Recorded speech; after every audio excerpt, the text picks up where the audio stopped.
Welcome to the beautiful Sandymount. How about that? It's an absolutely beautiful day here in Dublin today. Glorious.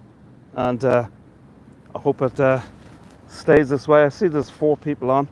If you want to say hello, just write in the chat there. That'd be great. Appreciate that. But you're looking at the Poolbeg stacks or the Poolbeg chimneys right there. Hi Catherine, how are you? Good to see you. Hope you're keeping well. I don't know if anybody else is on. It might be just you and me, Catherine. I think it's 2 people. There were 4 people on a second ago. Now there's only 1. Don't know. Anyway, this is all going to be recorded so people can watch it at a later time. But looks like it's just yourself and myself, Catherine. I didn't advertise this. I only started advertising this about half an hour ago or an hour ago. I was going to do this tour tomorrow instead of today, but the forecast for tomorrow is to be windy, rainy and cloudy. So I thought I'd do it today because today is absolutely beautiful out and an ideal day to do this kind of tour around by the coast. We're going to start here on the coast right here, on the Strand, here at Sandymount, and then we'll make our way into the beautiful village of Sandymount a little later on. So if you're on here, folks, if anybody else is on here, say hello. So yeah, beautiful weather, Catherine, absolutely beautiful. What's it like where you are? What's the weather like? Anne, how are you? Good to see you. Hope you're well. I think there's a few other people on here as well, but they're not saying hello because it's saying that there's 5 people on. Beth, how are you, Beth? Good morning. Well, it's morning where you are. It's after 2:30 right now here. Martin, how you doing, Martin? Good to see you. Welcome to the beautiful Sandymount Strand. We're here on the Promenade. So I'll tell you what, we're going to get started. We'll get going. We're here, as I say, in Sandymount. It's a beautiful South Dublin suburb, very affluent area. Coastal area, of course, as you can see. It's located about 2.5 kilometres from Dublin City Centre. And very, very affluent area, as I say, South Dublin suburb. And this is the coast road that you see right here. It's like going in and out. Ashrat, how are you? Good to see you. Ashrat, welcome. So you see the coast road right here. It's just 2.5 kilometres to Dublin City, to the heart of Dublin City. So not far away, but as I say, a very affluent suburb here of Sandymount. This is the Strand Road. I said the coast road, I meant the Strand Road. I don't know if you can see this too well, but this is the Martello Tower here in Sandymount. It was built in 1804, and there's 50 Martello Towers on the Irish eastern shoreline. 29 of them are in the greater Dublin area. This one right here was built between 1803 and 1808. Now the Martello Towers were built to warn off the impending invasion of Napoleon, which actually never happened. The tower was used by the Dublin Tramway Company as an office in 1911, and in the 1960s and 1970s there was a very popular cafe right here at the Martello Tower. It's 40 feet high with 2 floors. So the famous Martello, they got their own very, very own toilet right here, folks. You need to have some change if you want to use this toilet, 25 cents. So if you ever come by here, if you're from this area, or if you come and visit, and you need to go to the bathroom, just make sure you bring with you a few coins so you can put 25 cents in to go to the toilet. Actually, there's a gas station, or a service station as we call them here in Ireland, just up the street, literally across the road. They have a toilet in there, although you might wait a little bit. Bonjour. Helene, how are you? Good to see you, Helene. Bonjour to you too. Hope you're well. So welcome everybody here to the beautiful Sandymount. The Strand is adjacent, this Strand here is adjacent to the beautiful village, which we'll visit a little bit later, the village of Sandymount. And this body of water here is known as the South Bull, which is a major component of the south side of Dublin Bay. Now there used to be, back in the day, there was a very, very popular pier right here. It was a 70-metre pier right going out here into the water. It was built in 1884, but it was closed in 1920 as the pier was very much in disrepair, but because of no money in the country back then, they couldn't afford to rebuild it. And there used to be a lot of bands they used to play, jazz bands and what have you. They used to perform on the promenade, on the pier right here in Sandymount, way back in the day, as I say. Now, Sandymount Strand, it's actually, I'll talk about it a little later, it was featured in James Joyce's book Ulysses, where Stephen Dedalus was the actual character that was James Joyce. It was actually James Joyce put himself in the book Ulysses, one of the greatest books ever written, and he named himself Stephen Dedalus, or Daedalus if you like, and he walked the Strand here, as I say, during that period. That book takes place in 1904. It actually wasn't published until 1922 on the 2nd of February, so we're nearly coming up to the 2nd of February 1922, on the Joyce's 40th birthday. That's when it was published. But it actually tells the story of one day in the life of Leopold Bloom on the 16th of June 1904. I see we got a few other people just joined us. Welcome everybody. You might see the island in the distance right there. That's Howth. Beautiful. That's Howth Hill, as you can see it from there. You may be on some YouTube videos, and I was also on the other platform. Here you go. Natalie, how are you? Good to see you. Welcome. Bonjour. Bonjour, Helene. He's saying, how you doing, Natalie? Good to see you. Yeah, Howth Village, absolutely beautiful, beautiful place. That's Howth Hill, as you can see right there. But the village is a gorgeous fishing village. And there's actually Dublin Bay cruises, because this is Dublin Bay, where you can go from the city centre of Dublin out to Howth, or you can catch it from Dunleary to Howth, and then you can do the same thing on the way back, Howth to Dunleary. Dunleary on the south side, Howth of course on the north side.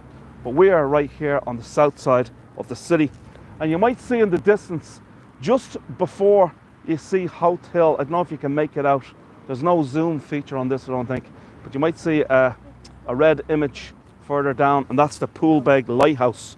It dates back to 1767, and it's one of the 3 Dublin lighthouses protecting Dublin Bay. It's at the end of the Great South Wall, which extends from Dublin Port into the Poolbeg Peninsula and extends 4 kilometres out into Dublin Bay. Now, when it was built, it was the world's longest seawall at the time of its construction. It was constructed between 1740 and 1780, and it still remains to this day one of the largest or longest seawalls anywhere in the world. Now, you might see also that these what's known as the Poolbeg stacks, or the Poolbeg chimneys. They are the tallest structures in Dublin, and they're owned and operated by the ESB, the Electric Supply Board, and they're located right there in the Poolbeg Peninsula. There's 2 of them, as you can see. One is 207.8 metres, or 681.9 inches tall. So 681 feet and 9 inches tall. And it was built in 1977. And the other one is 680 feet, built in 1971. Now, they've been replaced since, the chimneys, by a new power plant, which you might see, the smaller one there beside the Poolbeg stacks, as they call them. We call them the Poolbeg stacks, but they're chimneys, Poolbeg chimneys. At one time, the power station generated electricity to Dublin to over 1 million homes and businesses, and it's named after the Poolbeg Lighthouse. And it's visible from almost anywhere in Dublin. As I said before, the tallest structures in Dublin. And while flying into Dublin, if you're flying in from the UK, if you're flying in from Europe, this is the first image that you'll see, is the Poolbeg stacks. You know you're in Dublin once you see the Poolbeg stacks, or the Poolbeg chimneys, if you like. Now, there was this guy. He was only 17-year-old, a thrill seeker, if you like, And this was in 2018, I believe. And it was a November day. Actually, it was 2016, yeah, 2016. A November day. He was a Danish kid, 17 years old. And without any harness or ever, he climbed into the, it's actually blocked off, but he climbed over, and he actually, the tallest of the two chimneys there on the left, he climbed right to the top on a windy day, no harness, no nothing. Supposedly this kid has climbed every large chimney across Europe, including the tallest one in all of Europe in Slovakia. What a thrill seeker. Imagine that. Without even a harness on a windy day and everything as well. Now you might notice also the smoke coming out of the treatment centre. This is the treatment plant here in Ringsend. So Ringsend, Sandymount, same kind of area. It's just up the street. But they're known as the Ringsend treatment plant.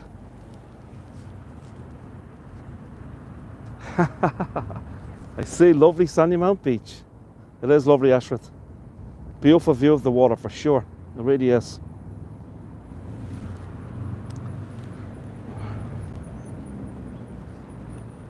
So it's basically a sewage plant, and wastewater has been treated here since 1906. Now there's a new plant that was built, and it's obviously the largest in Ireland. It was built in 2005, and it caters for 1.6 million people. And there's a major upgrade going on at the moment to treat water, wastewater, for up to 2.4 million people, and it will be completed by 2025.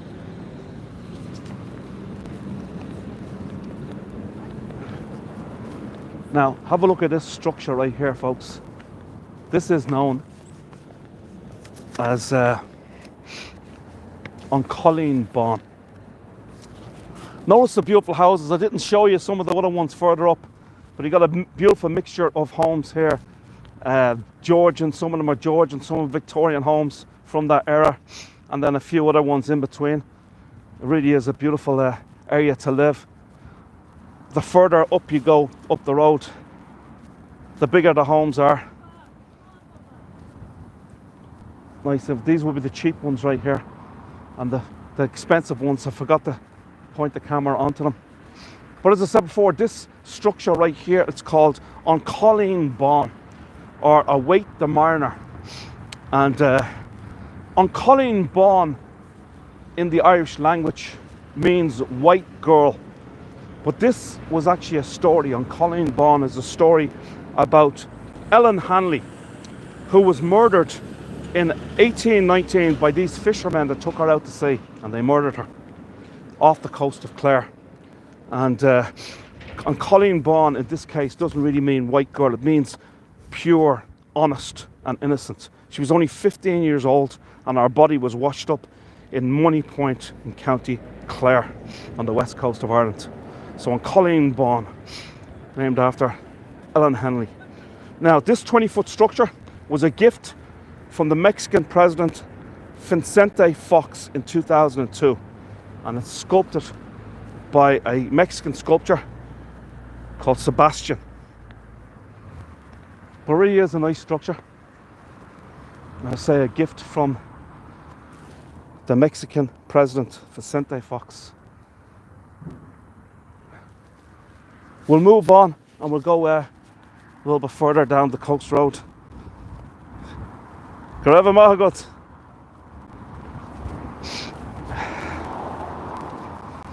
Gamila Maram. Grab a Mila mahagot. Thank you very much.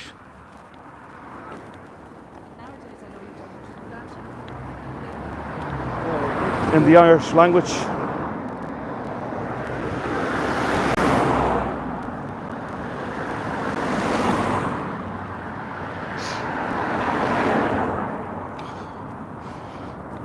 So there's a lot of sports teams here in this area. Sandymount is a big sports area. Rugby is a big game here. Actually, we got the Six Nations starting here this weekend. Ireland's playing France on Friday. And there's 6 teams in the Six Nations. You got Ireland, England, Scotland, Wales, England and France and Italy. So you got 6 teams. But this is a big rugby area. There's actually 2 rugby clubs here. And there's also 3 cricket clubs right here in Sandymount.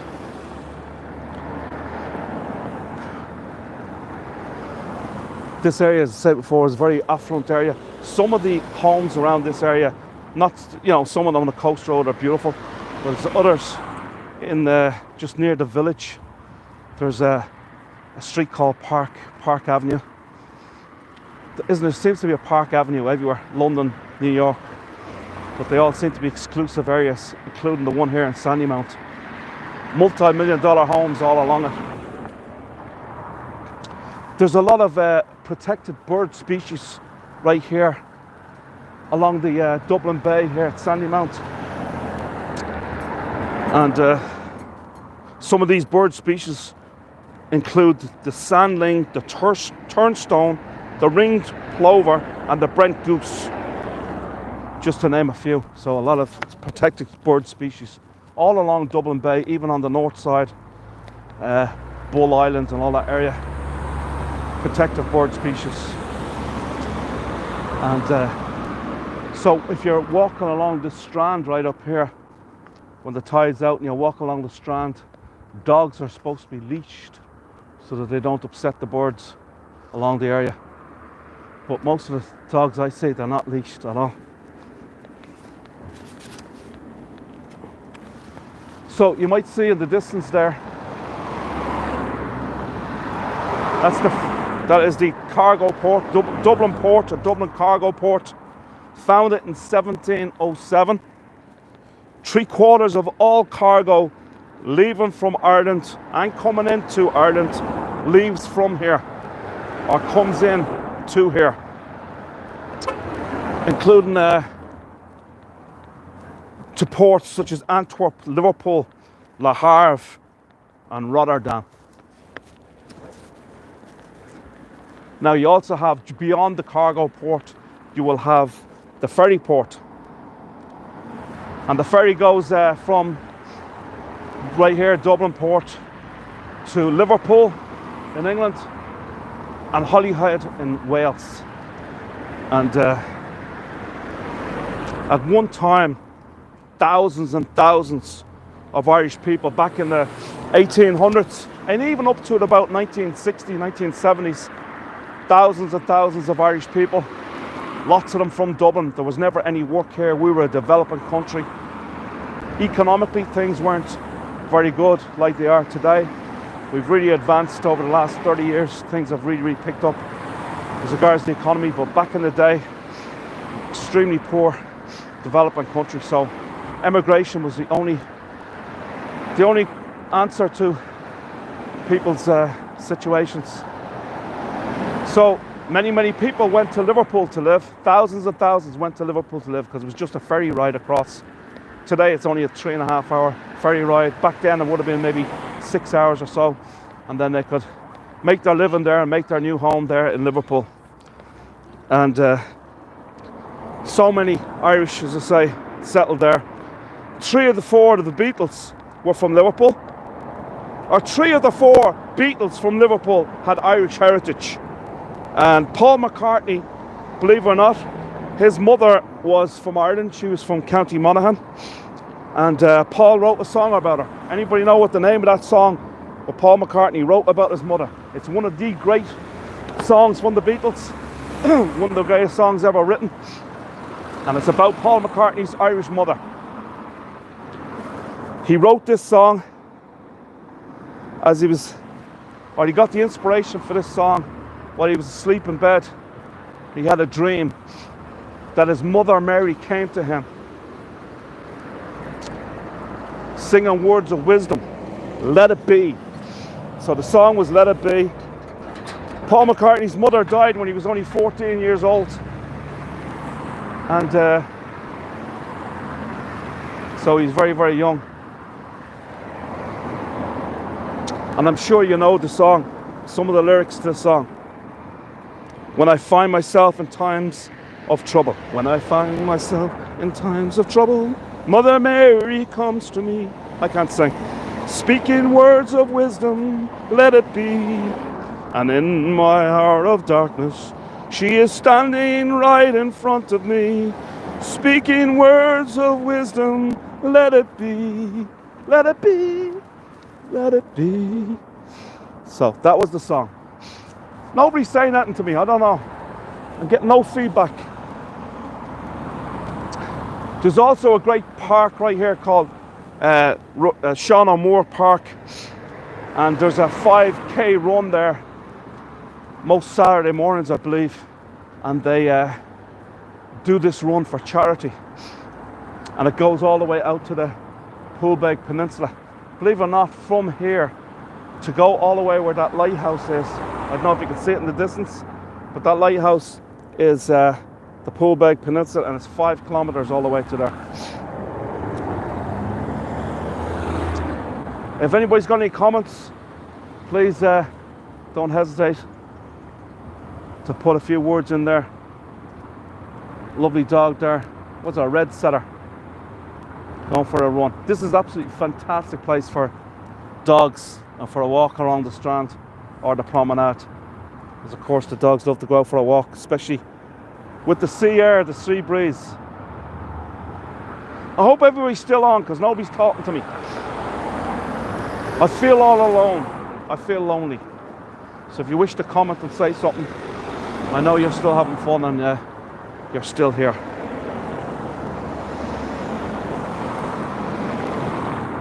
So a lot of the people that... now we're going to go and head into the village, the beautiful village. Oh, there we go.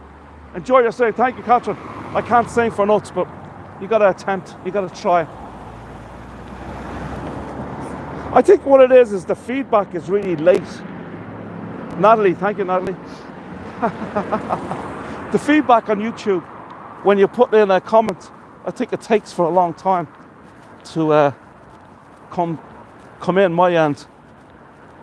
So we're going to leave the beautiful Seafront, Promenade, Dublin Bay here in Sandymount. I'm going to make our way to Sandymount Village. It's a lovely, lovely little village. As I say, this is a very upmarket area of Dublin, just 2.5 kilometres from Dublin City Centre. A lot of the people that live in this area would work in the Dublin Docklands, in the banking institutions. Most of the big banks of the world are here in the Dublin Docklands. As I say, Dublin Docklands would only be about 1 kilometre away from here. And then you have all the big tech companies like Facebook, Google, LinkedIn and all that. So a lot of these people would probably be upper management that live around here of them big companies. You have all the big pharmaceutical companies as well. Let this guy walk on. It's too close to me. Don't want anybody listening to me.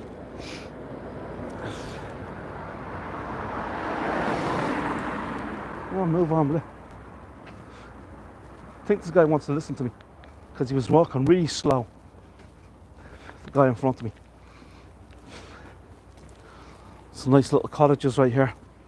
But as I say, we're going to go and make our way into the beautiful village of Sandymount. And we're going to go into Sandymount Green, little park in the middle of the square, Sandymount Village.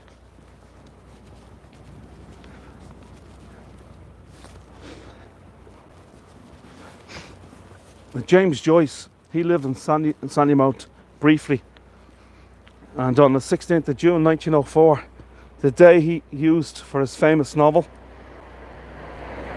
Ulysses, Joyce placed the characters Stephen Dedalus, Leopold Bloom, who was the lead character of Ulysses, and Gertie McDowell on the Strand, endowing Sandymount with a literary air which persists to this day. Now, it was also on Sandymount Green, or on Sandymount Strand, where Joyce took his future wife, Nora Barnacle, on their first date. So they walked the Strand right there on their very first date. And that date was the 16th of June 1904 also. And that's the reason why Joyce chose that particular day for his great novel, Ulysses. Because it was the day he went on his first date. Here's a typical home, like here, this red brick, of some of the homes in this area, especially on that Park Avenue that I just mentioned a little earlier. Really is, they're beautiful homes.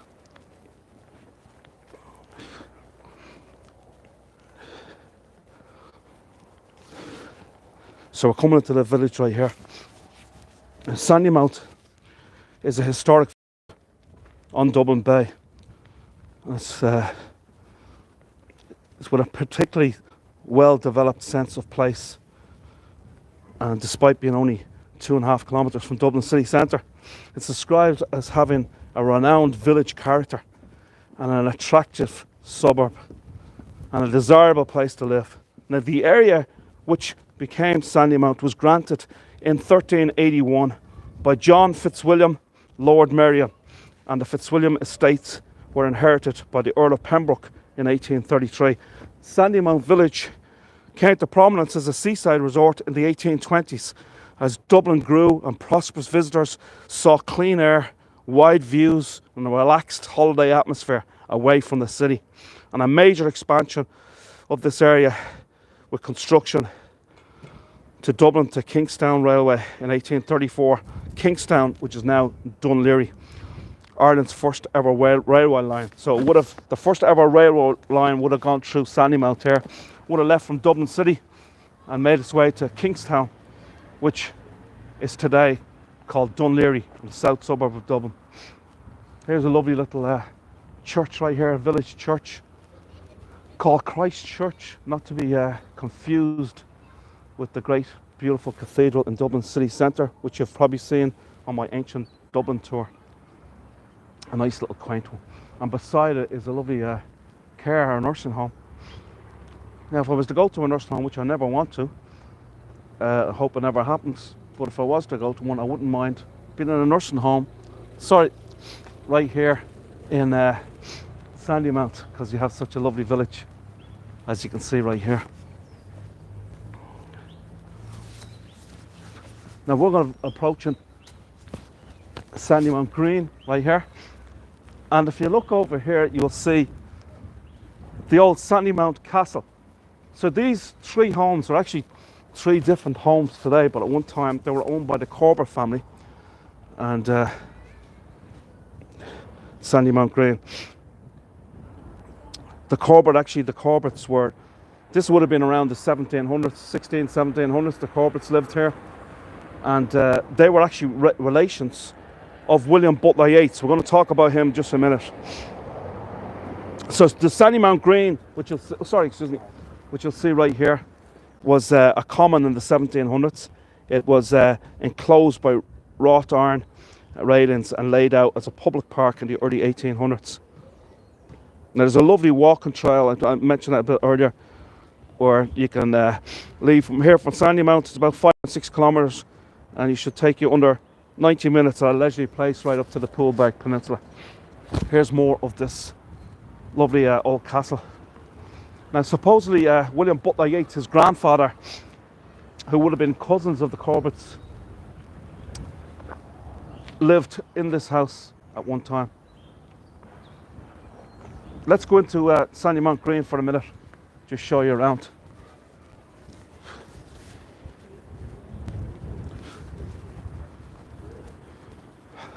We have a lovely mural right here of the seagulls on the lady's name. What's her name? Helen Arian or something. I can't remember her first name.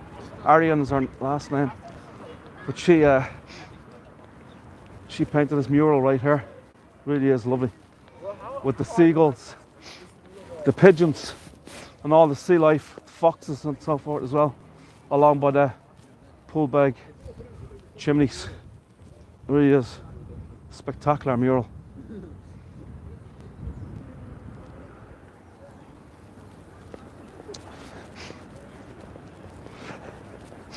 In 1865, Ireland's greatest ever poet, William Butler Yeats, was born right here in Sandymount.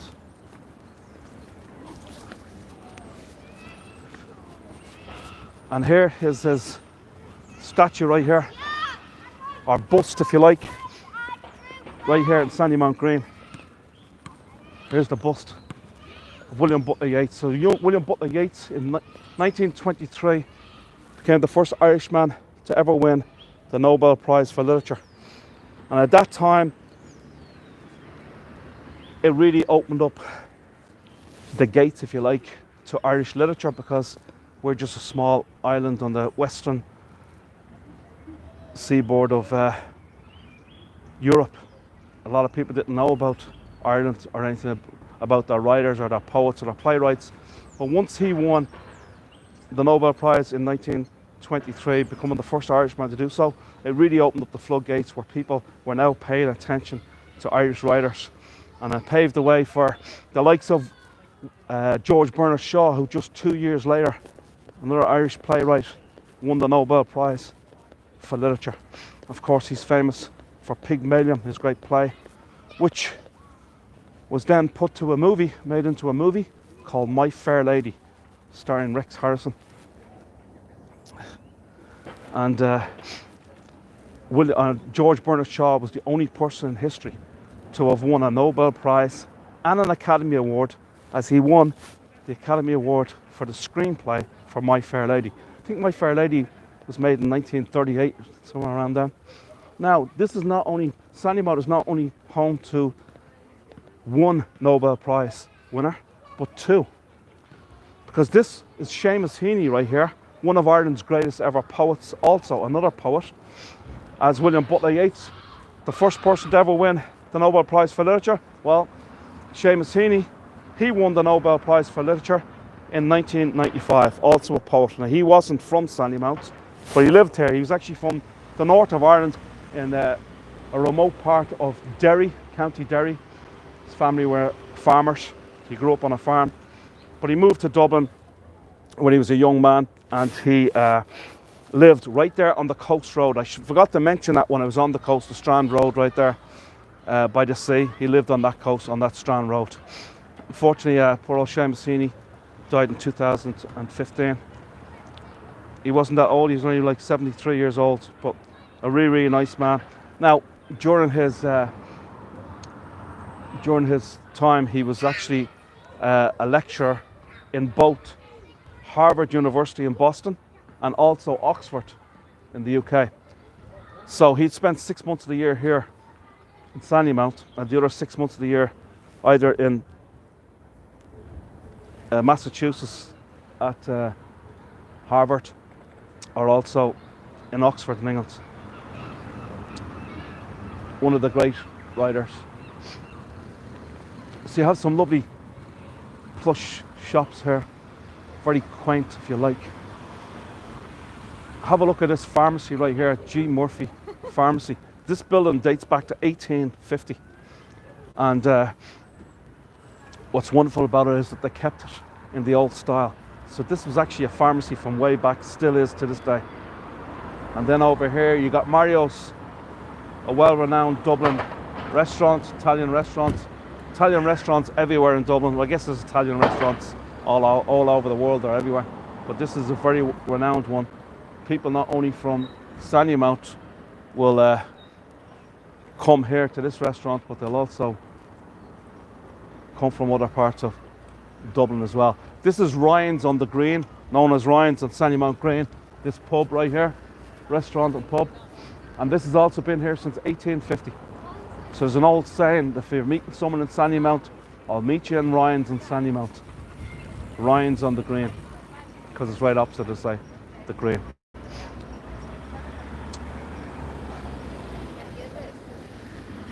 Some of the roads up here, as I say, straight up that road is Park Avenue. Absolutely multi-million-dollar homes. So the area surrounding the village, although it's nice, and some of the homes are very nice, they're nowhere near what they're like in this street called Park Avenue, right up that street up there, and other streets around Sandymount. Very, very much so an affluent area of Dublin. And the great thing about this location is that you're still very close to the city. You're only 2.5 kilometres, so you're talking about a mile and a half, a mile and 3/4 from the heart of the city centre. And of course the Dublin Docklands is only about a kilometre and a quarter, maybe a mile away. So it's not that far. So that's about all I got for you today, folks, for Sandymount Village and Sandymount Strand and the Promenade. Hope you enjoyed the tour today. I haven't posted any more tours for this week, but I will do so probably tonight. So I should have some more tours. Tomorrow's supposed to be rainy. There's no point in doing tours when it's cloudy and rainy. I was going to do this actual tour tomorrow. Thanks, Catherine. I was going to do this tour tomorrow, but it's going to be cloudy and rainy tomorrow. That's why I decided to do it today instead. That's AIB. That's Ireland's largest bank, AIB. They're everywhere, all over the place. There's more of the village, some nice little coffee shops and grocery stores and what have you. There's another look at Sandymount's house. Ryan's of Sandymount. How you doing, Terry? I didn't notice you were on. Good to see you, Terry. How are you? So folks, if you really did enjoy the tour today, I'd very much appreciate it if you could spare a few shillings so I can buy myself a coffee. So I have my links in the description. Buy me a coffee. The link's right there. You can click on that and buy a coffee or two if you wish. And then also I have my PayPal link in there as well. So look in the description of this tour and you'll see the links to those things as well. Also, if you haven't already subscribed to my channel, please do so. Much appreciated. I'm getting closer and closer every day to the magic 1,000 subscribers. I'm at 906 right now. 906. So I want to get to that 1,000. If you can help me out, that'd be great. If you know I have any friends or family members that are interested in seeing some tours of Ireland and Dublin, you could send them my link so they can watch some of the tours. And then thank you, Terry. Have a great day, Terry. So yeah, if you've got friends or family that maybe they want to come to Dublin, maybe they want to come to Ireland, maybe they it's on their bucket list, or maybe they just like to see some videos on Ireland or in Dublin, and you could send them my link, tell them to subscribe to my channel, and that will all help me out hugely. So I hope you could do that for me. That'd be a favour. I appreciate that. Thank you so much. Folks, that's all I got for you. Let's see.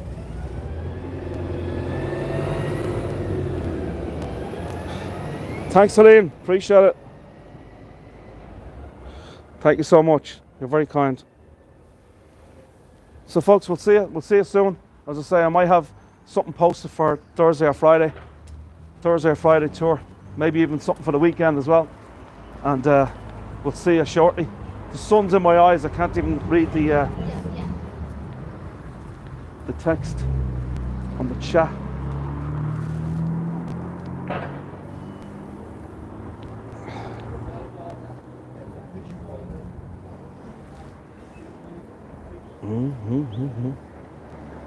Bye, Natalie.